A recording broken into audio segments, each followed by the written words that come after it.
Gakinen, c'est une cérémonie qui se passe tous les 2 années concernant les garçons. Donc on prépare les enfants à l'initiation.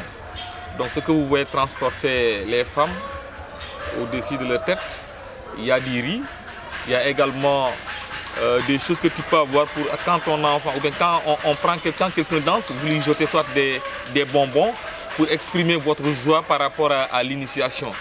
Donc tout ce que tu as à la maison comme richesse, le riz, de la boisson, tu mets dans ton panier. De temps en temps, quand les gens dansent, tu jettes. Ou bien quand on te ramène ton enfant, lorsqu'il sort du bois sacré, vous jetez pour exprimer votre joie. Donc en fait, c'est ça.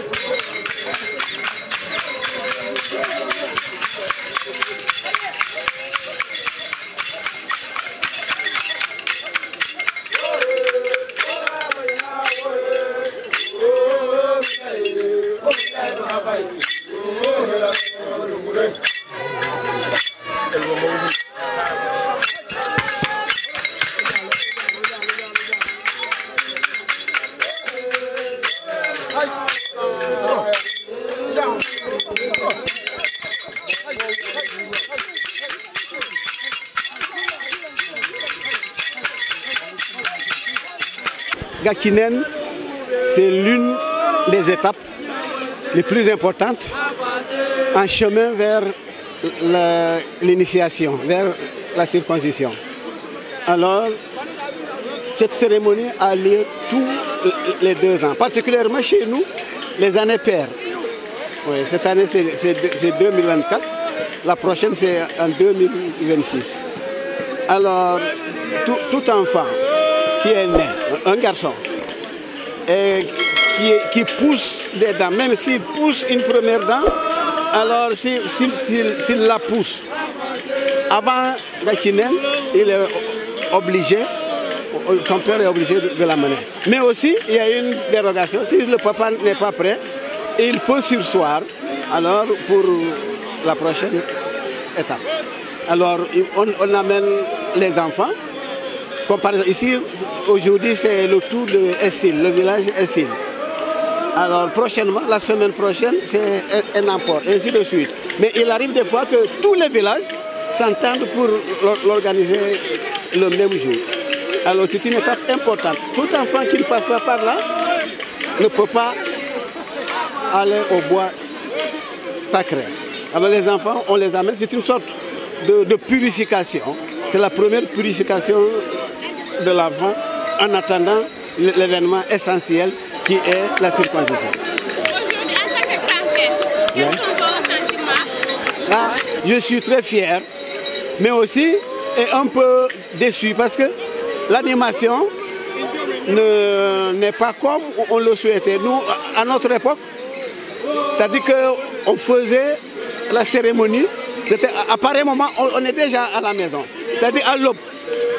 Très tôt le matin, des fois, même quand on prend un enfant pour l'amener au bois sacré, les gens ne le voient pas. À l'époque, on tirait des coups de fusil. Les coups de fusil ont une signification. C'est pour éloigner les mauvais génies. Parce que les mauvais génies saisissent l'occasion pour suivre les enfants. Alors maintenant, quand on tire les coups de fusil, on les chasse. Et aussi, ça anime. Donc le fusil a un double rôle. Il chasse les mauvais esprits et il anime. Tu vois des gens, quand on tire le coup de fusil, même s'ils n'avaient pas envie de danser, ils sautent, ils dansent. Parce que ça leur rappelle quelque chose. Mais cette fois-ci, bon, avec l'évolution, les enfants qui grandissent en ville, ils perdent la culture. Alors nous autres qui sommes anciens, on essaie de les aider à se retrouver.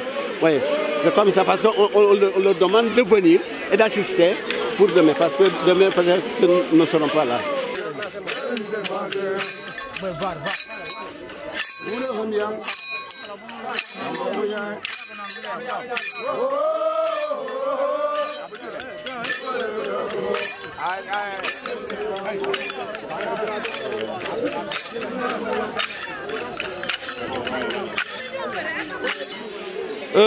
tey moom mbégte rek laa am c'est un moment de satisfaction ndaxte sama doom yi franchi nañu benn étape te def nañu ko ci jàmm.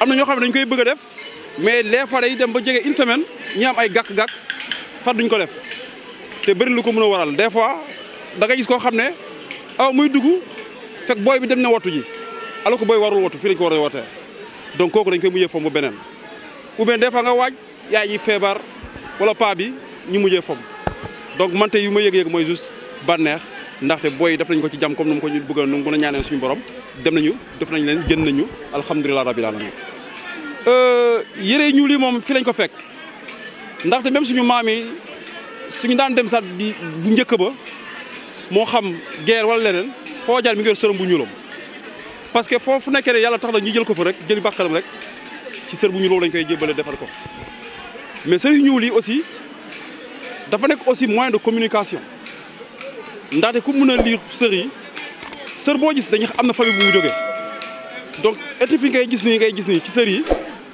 c'est pas defuñu ko pour des fantaisies mais c'est des signes de communication soo xoolee yow war nga mën a ku xam dina xam ne bii nii sër bi famille bii la ñoo ko moom donc ba tax na lii nii dafa nekk loo xam ne ci cosaan lañ ko bekk nekk loo xam ne daf ñuy tax ñi mën a canaliser famille par catégorie donc kuñ xool rek dina xam ne kii waa fii la mais di leen jaajëfal di juddu waa OT TV nga xam ne ñu ngi ñuy topp bi boobu ba léegi di leen masaw coono wasalaam ko seen liggéey bu rafet.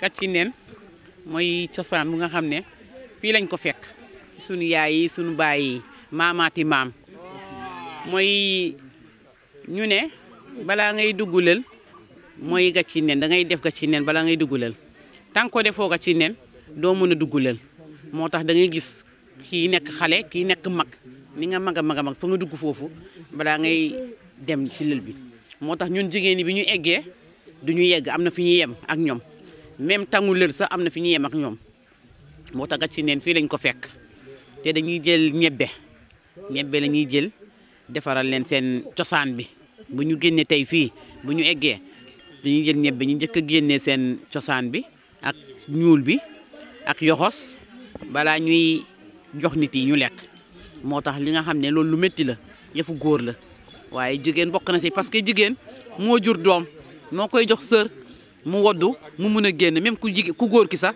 da nga ko war a jox sër mu génn waaye cosaan bu diis la ci ñun moo tax Kàcci Neen ne liñ ko defee ren dinañ ko tëbal ba déwénati waaw moo tax duñ koy def at bu nekk moo tax Kàcci Neen lu diis la ci ñun waaw cosaan la merci.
kontaan naa moom cosaan joolaa la waaw kontaan naa trop si cosaan bi waaw am naa bégte trop sax waaw fii mooy deuxième fois ma fiy ñëw tamit di ko def sama taaw bi fii laa ko defee tamit waaw ma ñëwaat encore sama troisième doom yi ma ñëw defal leen fii encore waaw xam nga ñun joolaa yi affaire bois sacré te lii niróo na ko lii commencement bii la des na bois sacré bu mag bi waaw tak damay faral di fekk loolu quoi ay yola nañuy góorgóor rek si cosaan bi rek parce que am na ñu nga xamante ñu ngi commencé génn si cosaan bi nañuy góorgóor parce que lii cosaan la suñu maamaati maam ñoo ko bàyyi fi ñu nar a continuer ak loolu waaw.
Présentez-vous s'il vous plaît. Alfred Bassenet-Tam. Monsieur Bassenet, on voulait juste que vous reveniez un peu sur le récipient que vous avez utilisé pour donner du thé aux enfants. Là où vous avez mis du thé, pourquoi le choix de cet récipient et non pas dans l'autre bol? L'autre quoi? L'autre. Vous avez choisi ce récipient, le leket chang, Ah d'accord, ça c'est pour les enfants qui sont qui là, qui sont en Joola. D'accord. Undu deru pour bañila bo ko jom kacinen. Donc boko jom kacinen. Donc boko jirimuja woli panjikandu fi ende sinangaso njikandu fitafu baje sul san sala koro di fitafu panu uremie mun kandu ende okando après baje ko sak panu wor kando koko kane min tengen wol jone bu tengen bata bañilabu re nyaabu banja nya woli panjiri donc ombuki ku seka karenya bo kateb mu bañilabu bon sale uriro nya ngole no bañi le nini ouais ngole no bañi nini anyile nini anini ngole no joluri sut karangum ni ka produire donc yo yawre ja ti ale mi chance mu do bajdo anyile nini kanja nyal mustu bajan anyila nar anyile nini donc reja ti ale mi chance no bajan anyile nini.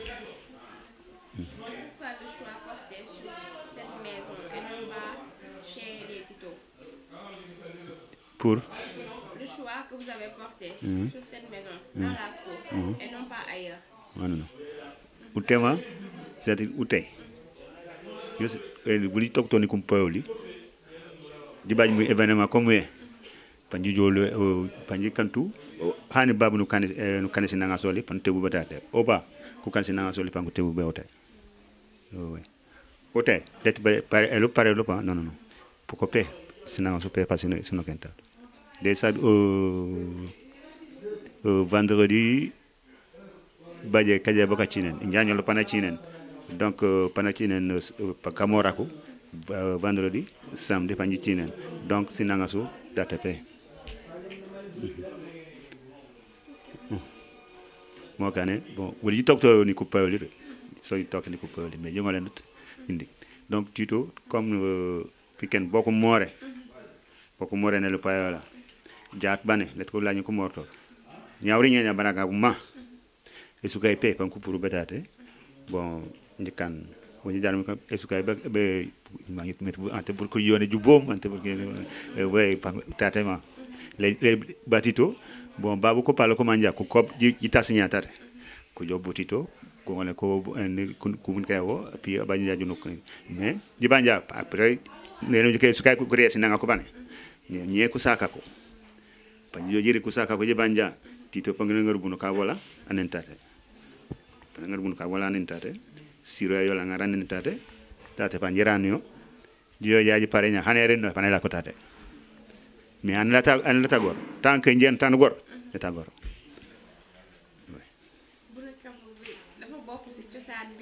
oui